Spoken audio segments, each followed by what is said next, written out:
நாடாளுமன்ற தேர்தலுக்கு பிறகு மோடியை எங்கு தேடினாலும் கிடைக்க மாட்டார் என்று தமிழ்நாடு காங்கிரஸ் முன்னாள் மாநில தலைவர் EVKS இளங்கோவன் விமர்சித்துள்ளார். சமூக நீதி கூட்டமைப்பின் சார்பில் என்றும் தமிழர் தலைவர் என்ற நூல்கள் அறிமுக விழா ஈரோடு பெரியார் மன்றத்தில் நடைபெற்றது. இந்நிகழ்ச்சியில் கலந்து கொண்ட EVKS இளங்கோவன் தொடர்ந்து செய்தியாளர்களை சந்தித்தார். அப்பொழுது பேசிய அவர், திமுக காங்கிரஸ் கூட்டணி சுமூகமாக உள்ளதாக, தொகுதி பங்கீடு தொடர்பான அறிவிப்பு விரைவில் வெளியாகும் எனவும் தெரிவித்தார்.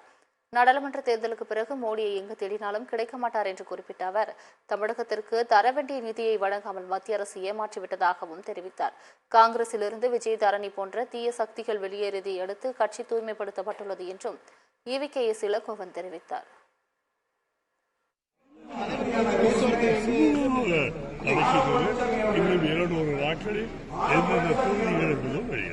தொடர்ந்து காங்கிரஸோட மட்டும் இழுபறியா இருக்குது. மற்ற கட்சிகளுக்கு கூட்டணி கட்சிகளுக்கு ஒதுக்கியிருக்காங்க. இல்ல இழுபறியாக இல்லை, விரைவில் அறிவிப்பார்கள்.